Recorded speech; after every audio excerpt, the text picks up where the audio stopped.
groupe Breizh-Aglaise. Monsieur le Président, Madame la Vice-présidente, nous n'avons pas d'opposition ferme sur ce bordereau, mais il ressort malgré tout de sa lecture, comme de beaucoup d'autres, une vision très économique malgré les discours que nous entendons ce matin, comme si au fond notre collectivité n'était là que pour accompagner les entreprises. Certes, vu le poids économique du secteur touristique et de l'industrie du nautisme, on peut le comprendre.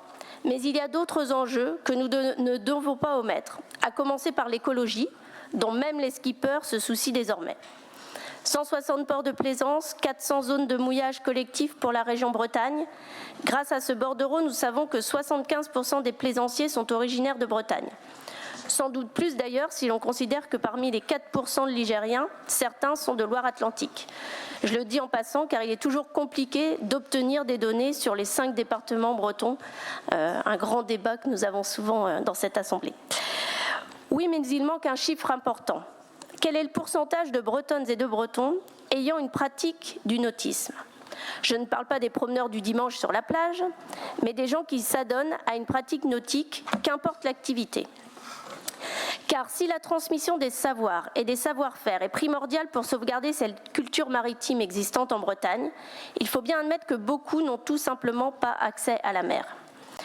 Nous voyons donc d'un très bon œil l'idée qui vise à démocratiser ces pratiques. La formation à la navigation pourrait en plus être précieuse pour la SNSM dont nous saluons l'engagement bénévole à l'année.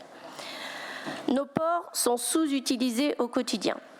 Le bordereau rappelle que la durée des sorties est très courte, 83% durent de 1 à 3 jours.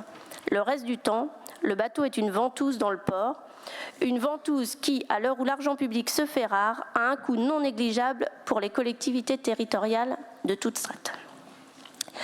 À notre sens, il manque donc dans ce bordereau une réflexion sur la possession. Le bateau est pour certains, plus encore que la voiture, un signe extérieur de richesse. Pour d'autres, il est une vraie philosophie de vie. Nous ne pouvons plus accepter la construction, ni même l'agrandissement de ports de plaisance. À moins de bétonner la côte avec les conséquences sur les milieux que l'on connaît, c'est pourtant plus vrai dans un contexte d'élévation du niveau de la mer avec les risques de submersion de nos littoraux. Il est évidemment positif de rendre plus vertueuses nos pratiques et de réduire en conséquence notre empreinte écologique. Mais la première question à nous poser devrait être, n'y a-t-il pas trop de navires dans nos ports comparé à l'usage qu'il en est fait? Cette réflexion rejoint en réalité celle que nous avons sur les résidences secondaires. Posséder un navire, pourquoi pas, mais à condition que l'on s'en serve. Sinon, il existe le partage et la location.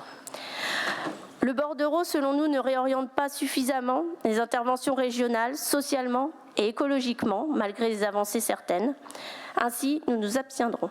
Merci. Merci à vous.